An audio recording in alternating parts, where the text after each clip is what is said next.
الحمد لله نحمده ونستعينه ونستغفره ونؤمن به ونتوكل عليه ونعوذ بالله من شرور أنفسنا ومن سيئات أعمالنا من يهده الله فلا مضل له ومن يضلله فلا هادي له ونشهد أن لا إله إلا الله وحده لا شريك له ونشهد أن سيدنا ومولانا محمدا عبده ورسوله صلى الله عليه وعلى آله وأصحابه وبارك وسلم تسليما كثيرا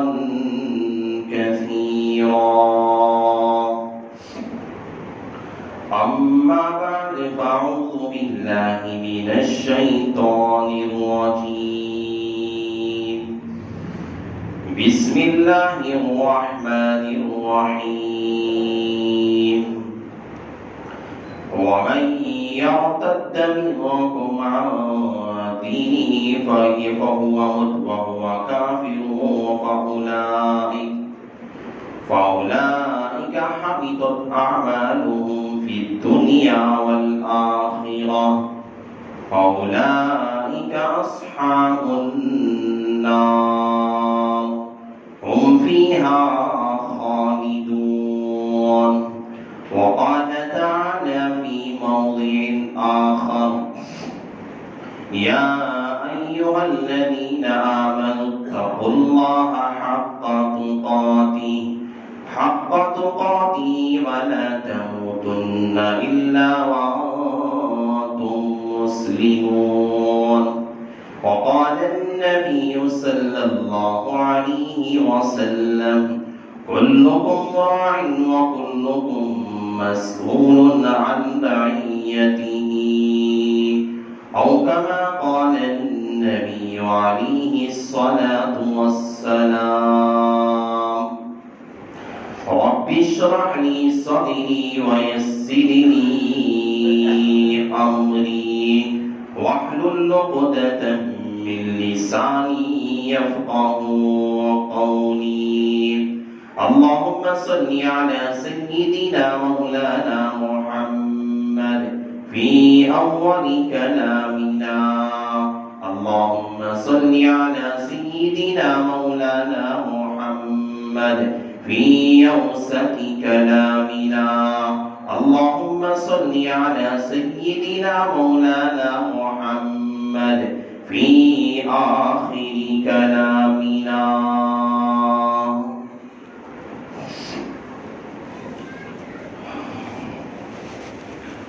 معزز سامعین کرام اور میرے غیور بزرگوں اور نوجوان بھائیوں،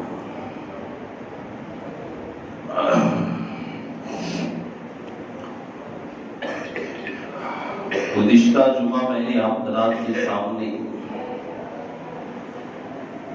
ایک بڑا ہی حساس مسئلہ لے کر آپ کے سامنے آیا تھا، جس حساس مسئلے کو لے کر آج پوری امت مسلمہ پریشان ہے، جسے فتنہ ارتداد کہا جاتا ہے۔ ارتداد کا یہ مسئلہ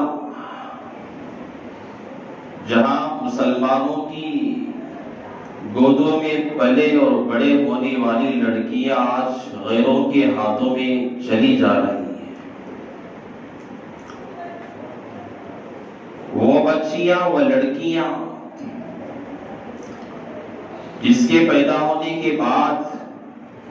ایک کان میں اذان دی گئی تھی، دوسرے کان میں اقامت کہی گئی تھی۔ جس بچی کی پیدائش کے بعد جس بچی کو بتایا گیا تھا، سمجھایا گیا تھا کہ تیرا پالنے والا، تیرا پیدا کرنے والا، تیرا خالق اور مالک،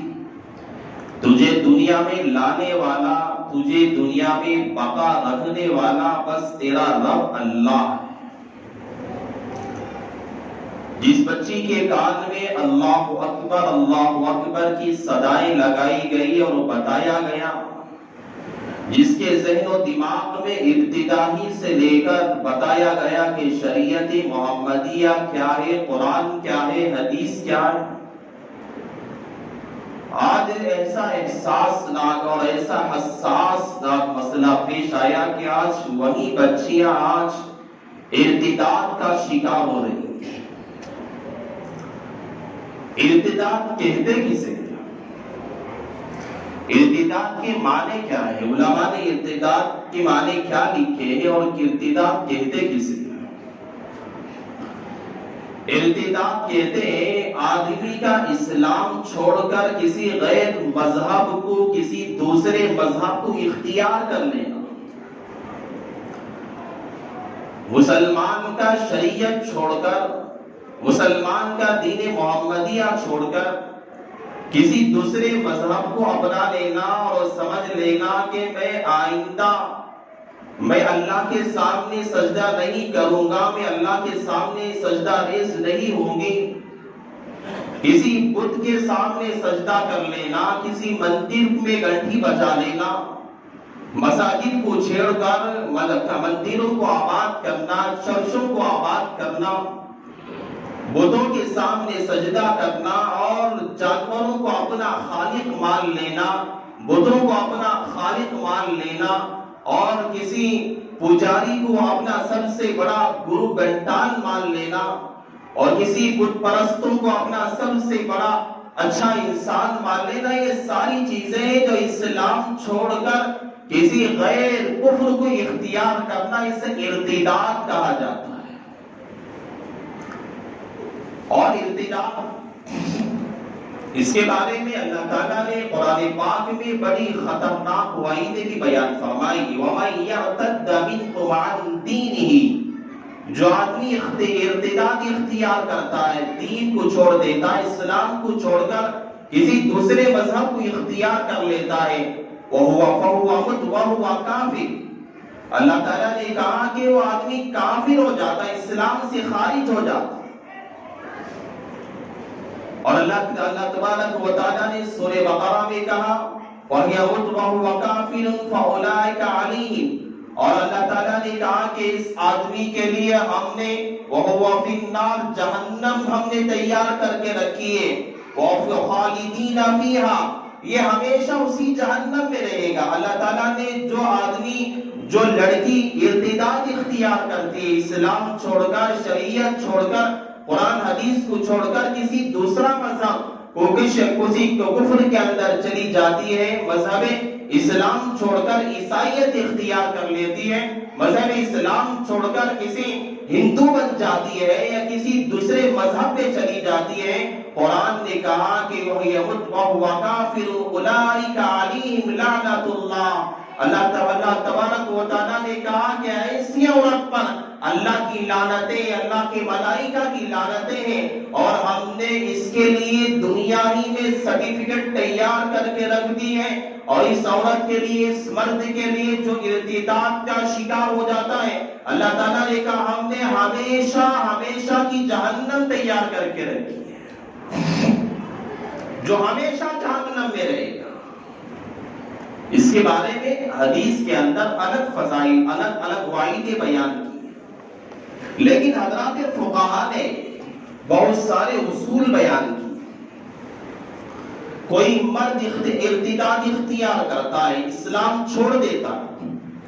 کوئی عورت ارتداد اختیار کر لیتی ہے، مذہب چھوڑ دیتی ہے، بچہ ہے، بچہ ارتداد اختیار کرتا ہے، اسلام چھوڑ دیتا ہے، کیا کیا جائے؟ اس کے لیے کیا سزا دنیا میں ہوگی؟ آخرت میں اللہ کی یہاں تو ہے ہی سزا، اللہ یہاں پکڑ کرے گا، خالدین فیہا، جہنم کے اندر ہمیشہ رکھے گا، اللہ عذاب دے گا، دردناک عذاب اللہ کے یہاں تو ہے ہی۔ لیکن فقہاء ان تمام باتوں کو لے کر کہتے کیا ہیں؟ حضرات فقہاء نے کہا اصولیات بیان فرمائے، علماء نے اصولیات لکھی، اگر مرد ہے، بالغ مرد ہے، اگر کسی بالغ مرد نے اسلام چھوڑ کر ہندو بن گیا، کوئی بالغ مرد ہے، کوئی دین چھوڑ کر عیسائیت اختیار کر لیا، کوئی مسلمان مرد، بالغ مرد یہ مذہب اسلام چھوڑ کر، مساجد کو چھوڑ کر، مراکز کو چھوڑ کر، دینی دلوں کو چھوڑ کر جا کر مندروں کو آباد کرنے والا بن گیا اور مذہب اسلام کو سلام کر دیا، مذہب اسلام کو چھوڑ دیا، پسے پشت ڈال دیا، اس کے لیے کیا کیا جائے؟ دنیا کے اندر اس کی کیا سزا دی جائے گی؟ فقہاء نے لکھا ہے کہ اگر ایسا مسئلہ، مرد اگر بالغ ہے، کوئی بڑا آدمی ہے، مرد بالغ مرد نے اگر ارتداد کو اختیار کیا ہے، فقہاء نے لکھا کہ اس کی سزا یہ ہے کہ سب سے پہلے اس مرد کو لے جا کر کسی قید خانے میں بند کر دیا جائے، 3 دن تک اسے بند رکھا جائے اور 3 دن تک اسے سمجھایا جائے، شریعت کو سمجھائے، اسے قرآن سمجھائے، اسے حدیث کی باتیں بتائے، اسے ایمان کی فضیلتیں بیان کرے، اس کے بعد اس کے سامنے ارتداد کے بارے میں جو وعید اللہ کے نبی نے بیان کی ہے اسے سمجھایا جائے، ایمان کے فضائل بیان کیا جائے، کفر کی ارتداد کے جو عذابات ہیں اسے بیان کیا جائے۔ 3 دن تک فقہاء نے یہ کہا کہ ارتداد اختیار کرنے والے مرد کو لے جا کر بند کوٹری میں بند کر دیا جائے، جیل کی سلاخوں کے پیچھے ڈال دیا جائے یا کسی کمرے میں بند کر دیا جائے، 3 دن تک اسے سمجھایا جائے۔ اگر 3 دن کے بعد اگر اس نے بات کو مان لیا، ارتداد جو اختیار کیا تھا، توبہ کر لیا، اسلام پہ پھر لوٹ کے آ گیا، فقہاء نے کہا کہ اسے چھوڑ دیا جائے گا، اسے مسلمان سمجھا جائے گا، اسے شریعت کا ایک پابند سمجھا جائے گا، شریعت کا ایک رکن سمجھا جائے گا، شریعت کو ماننے والا ایک مومن سمجھا جائے گا۔ ہاں اگر اس نے 3 دن سمجھانے کے بعد، 3 دن بتانے کے بعد، 3 دن باتیں دین کی سمجھانے کے بعد اگر اس نے اپنی بات سے توبہ نہ کیا، ارتداد کو جو ہے چھوڑا نہیں، اس نے مذہب اسلام کو اپنایا نہیں، اس نے ہندیت کو چھوڑا نہیں، اس نے کفر کو چھوڑا نہیں، اس نے شرک کو چھوڑا نہیں، فقہاء نے کہا کہ ایسے آدمی کو لا کر سرکل میں کھڑا کر کے اگر حکومت اسلامیہ اگر موجود ہے، قرآن کی اصولیات رکھ کر فقہاء نے کہا، حدیث کی کتابیں سامنے رکھ کر فقہاء نے کہا کہ ایسا آدمی، ایسی عورت، اگر ایسا جو مرد ہے یا ایسی کوئی عورت ہے جو اسلام چھوڑ کر ارتداد اختیار کر لیا، کفر کو اختیار کر لیا ہے، اگر حکومت اسلامیہ ہے، کان کھول کے سن لے، شریعت کے کہہ دیے کہ سرکل میں کھڑا کر کے تلوار لے کر اس کا سر قلم کر دیا جائے، تاکہ اگر اسے چھوڑا جائے گا، ہو جائے گا جو بھولے بھالے مسلمان ہیں اسے پریشان کرے گا، اگر اسے چھوڑ دیا جائے گا، اسے کفر ہونے کی حالت میں، غیر مسلم ہونے کی حالت میں اور کافر ہونے کی حالت میں اگر چھوڑ دیا جائے گا، فقہاء نے کہا کہ وہ جائے گا مسلمانوں کے ایمان کو خراب کرے گا، جائے گا بھلے بھلے مسلمانوں کے ذہنوں میں شبہات پیدا کرے گا، غلط غلط باتیں پیدا کرے گا، اس لیے ایسے آدمی کا رہنا نقصان دہ ہے اور یہ نقصان ایمان کا نقصان ہے۔ فقہاء نے کہا کہ اس آدمی کا سر جو ہے تن سے جدا کر دیا جائے، جسم سے جدا کر دیا جائے، تاکہ دیکھنے والے لوگ کوئی ارتداد اختیار کرنے کی جرات نہ کر سکے۔ یہ اسلامی شریعت اگر ہے تو کرے گے، اگر اسلامی شریعت ہوتی آج کوئی مائکا نال گناہ کرنے کی جرات نہ کرتا۔ شریعت آج نہیں ہے، آج ہندوؤں کی، آج غیر مسلموں کی یہاں شریعت کو نافذ کیا جا رہا ہے، آج کھلے عام، آج بغیر کسی ڈرے کے جرات مندانہ طریقے پہ گناہ کر رہا ہے۔ فقہاء نے کہا اگر مرد ہے اس طریقے پہ سزا دی جائے گی، اگر عورت ہے اس جگہ پہ، اگر عورت ہے تو اسے بھی 3 دن تک اسے بند کیا جائے گا. بند کرنے کے بعد اسے بھی سمجھایا جائے گا، جس طرح مرد کو سمجھائیں گے ایمان کے بارے میں بتا کے، اس کا دماغ بنائیں گے، اسے سمجھائیں گے، اسے فضیلتیں بیان کریں گے. اگر عورت 3 دن ہونے کے بعد بھی اگر نہیں مانی، اگر اسلام کو جو ہے اپنایا نہیں، اگر اس نے کفر کو چھوڑا نہیں، تو کہا فقہاء نے کہ اگر عورت ہے اسے سر قلم نہیں کریں گے، اسے قتل نہیں کریں گے، اسے اسی قید خانے میں بند کر کے رکھیں گے، اسے وہی بند کر کے رکھیں گے جب تک وہ توبہ نہیں کرے گی، جب تک وہ ارتداد کو نہیں چھوڑے گی، جب تک وہ اسلام کو اپنائے گی نہیں، وہاں سے قید خانے سے اسے آزاد نہیں کریں گے. اگر ہم اسے آزاد کر دیں گے، وہ آئے گی دوسرے گھروں کے اندر جو ہے ایمان کا نقصان پہنچائے گی، ایمان کے اندر شبہات پیدا کرے گی. اس لیے عورت ہے تو عورت کے لیے الگ سزا کا انتخاب کیا گیا. فقہاء نے کہا کہ اسے قید خانے میں بند ہی رکھا جائے گا، جب تک کہ وہ ارتداد کے اندر رہے گی تب تک اسے بند رکھا جائے گا. ہاں چھوٹا بچہ ہے، نابالغ بچہ ہے، ارتداد اختیار کر لیا، فقہاء کہتے ایسی صورت میں بچہ چھوٹا ہے، اسے بھی سمجھائیں گے، اسے بھی بتائیں گے، اس کا دماغ جو ہے ابھی غیر مکلف ہے، شریعت کے احکامات بچے پہ لاگو نہیں ہوتے. اللہ تعالیٰ جو فرائض واجبات رکھے ہیں یہ بڑے بالغ لوگوں کے لیے ہے، غیر مکلف بچہ ہے. اس لیے فقہاء نے کہا کہ بچہ اگر چھوٹا ہے اسے کسی مدرسے میں داخل کر دیا جائے یا کسی دینی جماعتوں میں داخل کر دیا جائے، کسی دینی تنظیموں میں داخل کر دیا جائے، کسی دینی جگہوں پہ اسے بھیج دیا جائے تاکہ بچے کی تربیت ہو سکے، تاکہ بچے کو سمجھایا جا سکے. بچے کا دماغ ابھی چھوٹا ہے، عقل کم ہے، اس لیے شریعت یہ کہتی ہے اسے نہ سلاخوں کے پیچھے رکھا جائے گا، نہ اس کا سر قلم کیا جائے گا، بلکہ بچہ چھوٹا ہے اسے لے جا کر کسی دینی شعبہ جات میں رکھ کر، کسی دینی تنظیموں میں رکھ کر، کسی دینی جماعتوں میں رکھ کر کہیں لے جا کے اس کی اصلاح کی جائے گی، اسے سمجھایا جائے گا. یہ طریقہ ہے جو فقہاء نے بیان کیا اور فقہاء نے سمجھایا. ارتداد اختیار کرنے کے بعد مرد کے لیے، عورت کے لیے، بچے کے لیے کیا طریقہ اختیار کرنا چاہیے.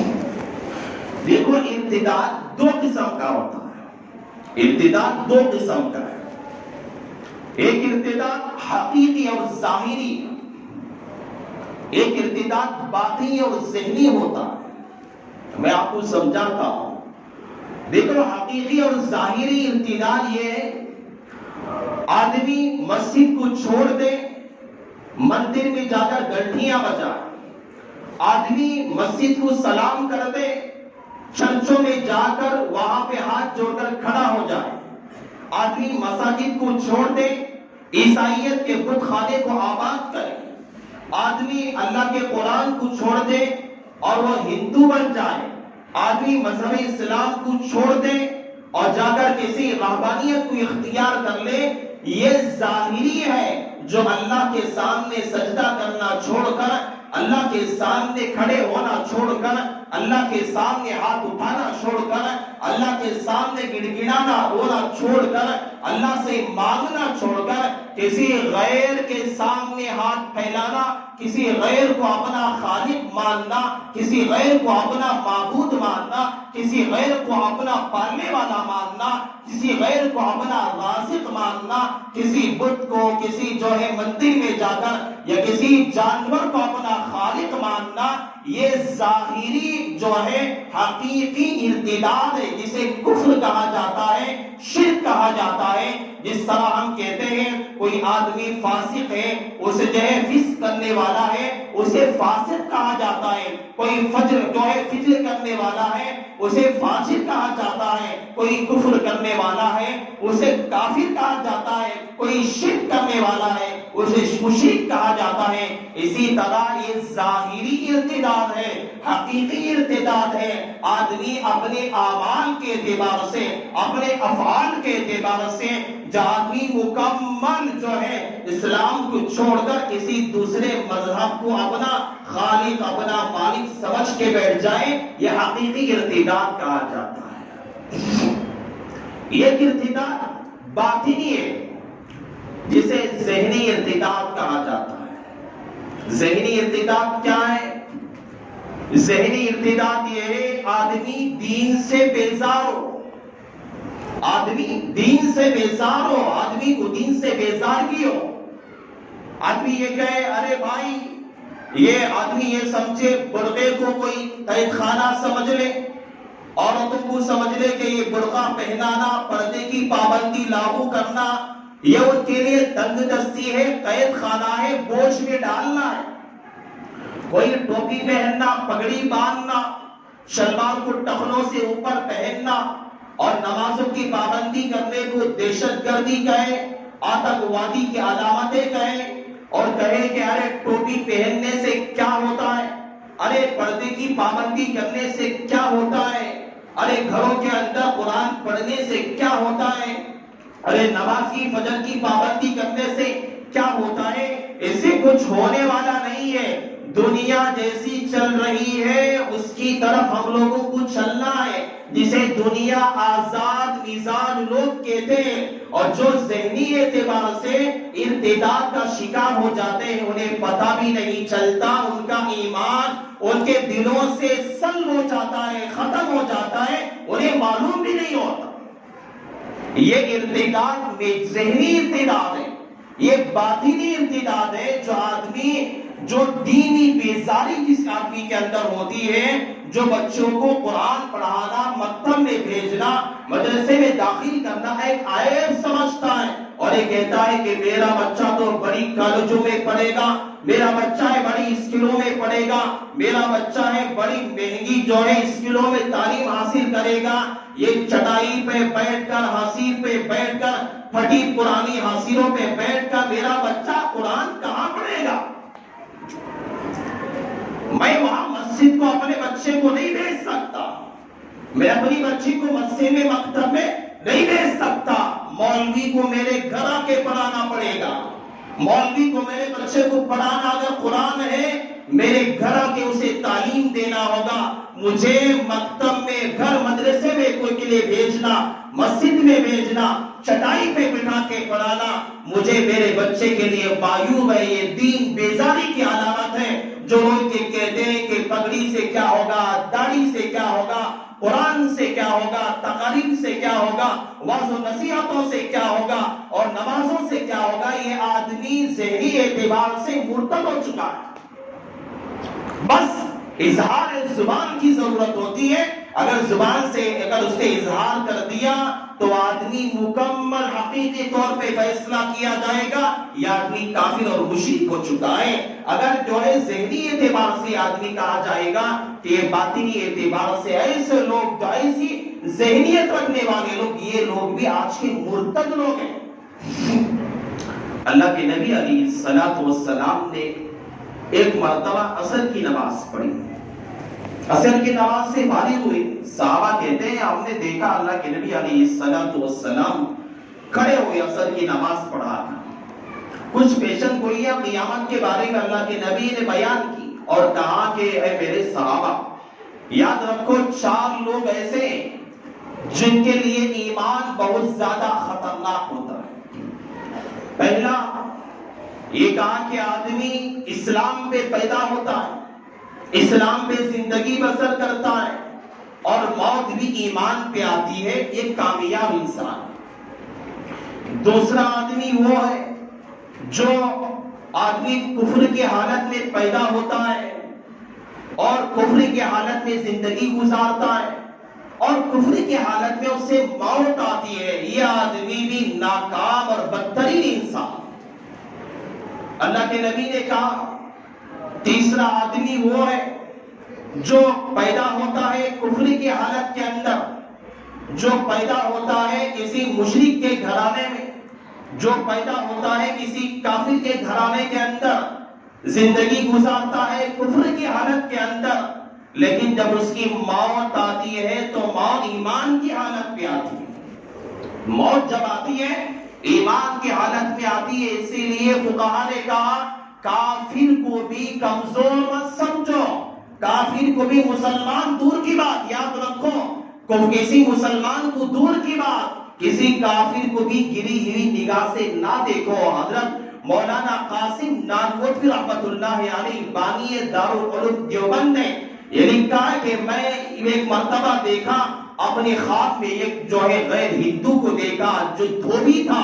میں نے خواب میں دیکھا ہندو ہے اور جنت میں ٹہل رہا ہے, دوڑ رہا ہے. میں نے خواب میں اس ہندو سے دھوبی سے پوچھا ارے بھائی میں نے تجھے دنیا میں تو ایمان کی حالت میں دیکھا ہی نہیں تھا, کفر کی حالت میں تجھے میں نے دیکھا تھا, شرک کی حالت میں تجھے میں نے دیکھا تھا, کافر تھا, تو جنت میں کیسے پہنچ گیا؟ اس ہندو نے حضرت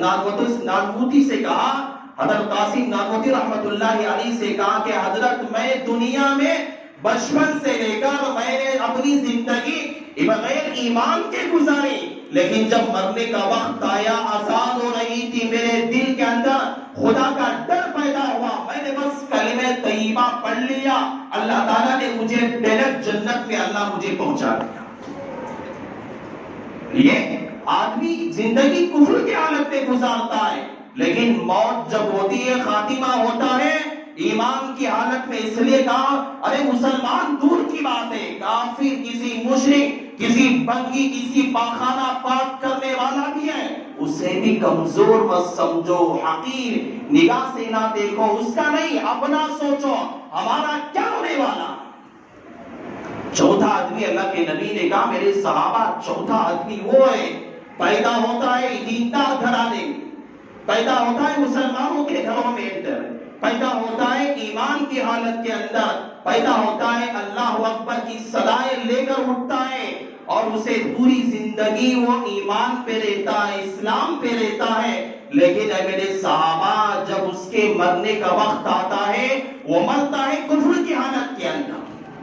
سب سے بدترین انسان ہے جو پوری زندگی اسلام پہ باقی رہتا ہے, مرنے کا وقت جب آتا ہے اس کی موت کفر کی حالت میں آتی ہے, ایمان اس کے دل سے ختم ہو چکا ہوتا ہے. یہ دنیا کا سب سے ناکام انسان ہے جو ارتداد اختیار کر کے ایمان چھوڑ کر کفر یا کلمات اس کے پڑھ کر اس نے ارتداد اختیار کر کے جو دنیا سے رخصت ہو کے چلا جاتا ہے, یہ سب سے ناکام انسان ہے. کیونکہ آدمی ہم لوگ جو ہے بڑے ہم خوشیوں میں رہتے ہیں, ہم نے نماز پڑھ لیا, ہم نے عبادتیں کر لی, تسبیحات ہم نے پڑھ لیے, ہم نے دینداری کو اپنا لیا, ہم جو ہے مغالطے میں نہ پڑے. حضرت ہماری دور کی بات, ہم تو معمولی گنہگار انسان ہیں. بڑے بڑے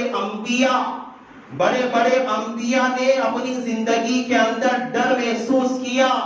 جب تک میری موت اسلام پہ نہیں آئے گی میں ایمان والا کہہ نہیں سکتا, مجھے ڈر ہے اپنے ایمان کا. حضرت یعقوب علیہ السلام نبی ہیں, ان کے باپ اسحاق علیہ السلام وہ بھی نبی, ان کے دادا ابراہیم علیہ السلام ابو الانبیاء انبیاء کے باپ وہ بھی نبی, ان کے چچا اسماعیل علیہ السلام وہ بھی نبی, ان کے بیٹے یوسف علیہ السلام وہ بھی نبی. سارا خاندان انبیاء کا, سارا خاندان رسولوں کا.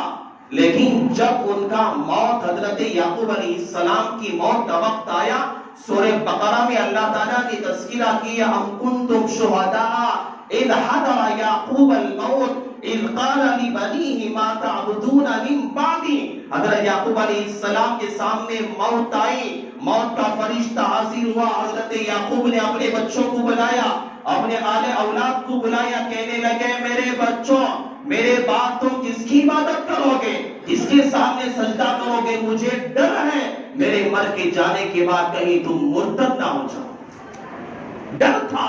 لیکن وہ انبیاء کی اولاد تھی. کہ لے قال تعبدون من بعدی قالوا نعبد الہک و الہ آبائک ابراہیم و اسماعیل و اسحاق و یعقوب. ہم جو عبادت کریں گے اے ابا جان آپ نے جس خالق کی عبادت کی ہے ابراہیم نے جس کی عبادت کی ہے، اسحاق نے جس کی عبادت کی ہے، ہم اس رب کی عبادت کریں گے۔ علامہ ابن قیم ایک تابعین میں سے، علامہ ابن قیم رحمۃ اللہ علیہ کہتے ہیں مجھے اپنی زندگی میں ہمیشہ مجھے ڈر رہتا ہے۔ بڑے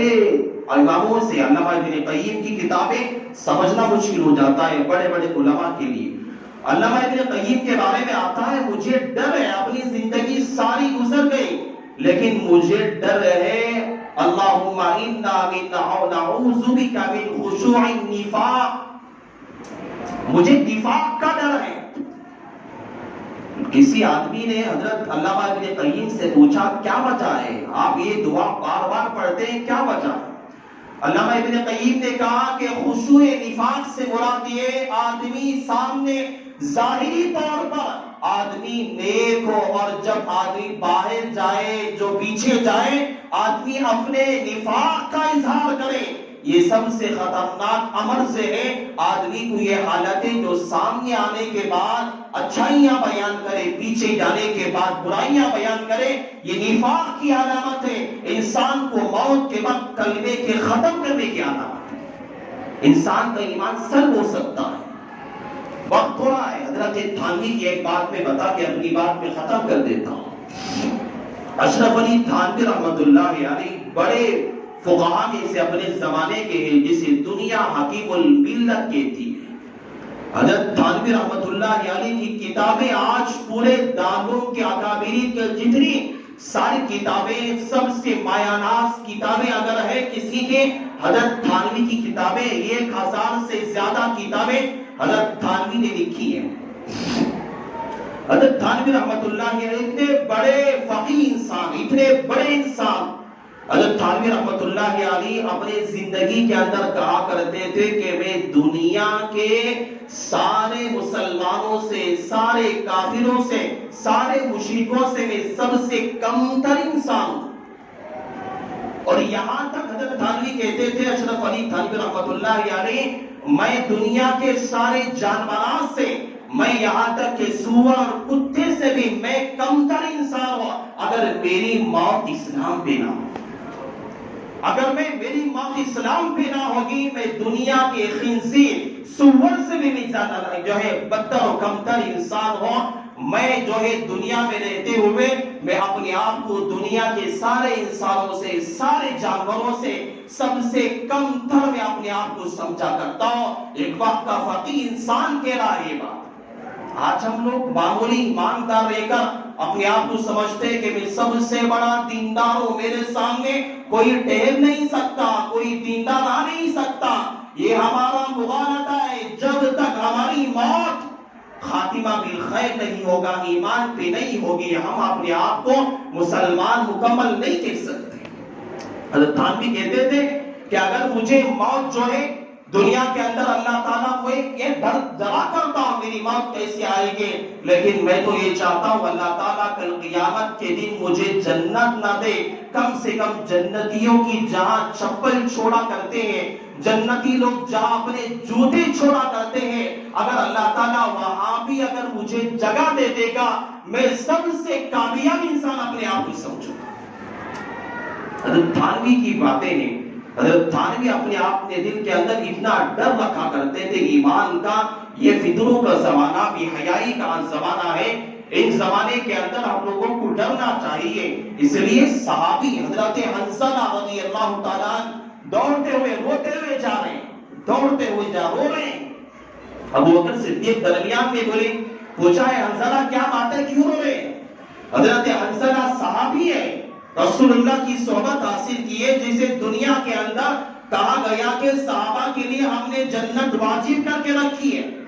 حضرت حنظلہ روتے ہوئے جائے، ابو بکر صدیق نے پوچھا کیا بات ہے، کیوں رو رہے ہیں آپ؟ حضرت حنظلہ نے کہا کہ حضرت حنظلہ تو منافق ہو گیا، حنظلہ منافق ہو گیا ہے۔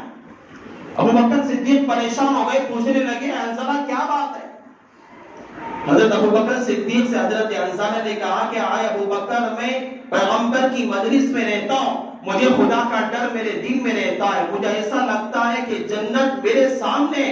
جہنم میری نگاہوں کے پاس ہے، جب میں رسول اللہ کی مجلس سے اٹھ کر چلا جاتا ہوں، اپنے بیوی بچوں میں چلا جاتا ہوں، اپنے گھر کے کام کاج میں لے جاتا ہوں، میں بھول جاتا ہوں میری حالت جیسے پیغمبر کی مجلس میں رہتی ہے ویسی حالت میرے گھر میں نہیں ہوتی، میں تو منافق ہو گیا۔ ڈر رہا ہے۔ ابو بکر صدیق نے سوچا پیغمبر کے بعد سب سے بڑا اونچا درجہ جو حضرت ابو بکر صدیق کا درجہ ہے، حضرت ابو بکر صدیق ڈر آ گیا ان کے دل کے اندر، ارے میری بھی تو یہی حالت ہے، میں بھی یہی سوچا کرتا ہوں، پیغمبر کے پاس رہتا ہوں، میرے دل کے اندر جو ہے جو جنت سامنے رہتی ہے، جہنم میرے سامنے رہتی ہے، ڈر رہتا ہے، جب گھر میں آتا ہوں میری بھی یہی حالت ہے، چلو رسول اللہ کے پاس جاتے ہیں۔ اللہ کے نبی کے پاس گئے، اللہ کے نبی علیہ السلام سے جا کر عرض کرنے لگے، یا رسول اللہ ہم دونوں تو منافق ہو چکے ہیں۔ اللہ کے نبی پریشان ہو گئے، اے ابو بکر، اے حنظلہ، کیا بات ہے،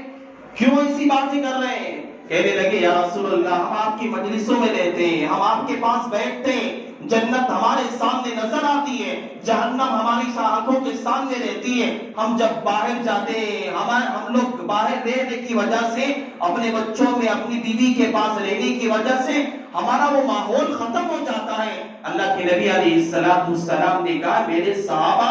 میرے بولے صحابہ، اتنی سی بات پہ تم میرے پاس آئے ہو، تم ایمان میں سب سے زیادہ پختہ ہو اور تمہارے بعد ایسا ایمان والا پیدا نہیں ہو سکتا۔ اس صحابہ کا ڈر تھا، صحابہ میں یہ خوف تھا کہیں میرا ایمان سلب نہیں ہو گیا۔ حضرت عمر فاروق رضی اللہ تعالیٰ عنہ، حضرت حذیفہ وہ صحابی ہیں جتنے منافقین تھے، سارے منافقین کی فہرست اللہ کے نبی نے حضرت حذیفہ کو بتا دی تھی۔ ایک مرتبہ جنازہ آیا، حضرت حذیفہ نے حضرت عمر فاروق سے کہا کہ عمر فاروق امیر المؤمنین، اس آدمی کا جنازہ نہ پڑھاؤ، یہ منافق ہے۔ حضرت عمر فاروق نے حضرت حذیفہ کے کان میں جا کر کہا، اے حذیفہ میں آپ کو قسم دے کر پوچھتا ہوں، آپ کو میں قسم دے کر پوچھتا ہوں، آپ بتا دو پیغمبر نے جو فہرست میں دی ہے منافقین کی، کیا اس فہرست میں میرا نام بھی تو ہے؟ کہیں میرا نام ہے؟ حضرت حذیفہ کہتے ہیں میں رونے لگا، ارے عمر فاروق جسے لو کان بعدی نبی لکان عمر، اگر میرے بعد کوئی نبی ہوتا وہ عمر فاروق نبی ہوتا۔ اس کے دل کے اندر ڈر ہے کہیں میرا ایمان چلا نہ جائے، یہ ڈر ہمیں لوگوں کو بھی رکھنا چاہیے۔ ارتداد کا سلسلہ ہے، ایمان کی حفاظت، ہمارے بچوں کی حفاظت، ہمارے گھر کے ایمان کی حفاظت، یہ ہماری ذمہ داری ہوتی ہے۔ اللہ سے میں دعا کرتا ہوں، اللہ تعالیٰ نے جو باتیں اللہ نے مجھ سے کہلوائی ہے، اللہ تعالیٰ سب سے پہلے اللہ مجھے عمل کی توفیق نصیب فرمائے، اللہ تعالیٰ آپ لوگوں کو بھی عمل صالح کی توفیق نصیب فرمائے۔ انہی کلمات پر میں اپنی بات کا اختتام کرتا ہوں، آمین وآخر الدعوانا ان الحمدللہ رب العالمین۔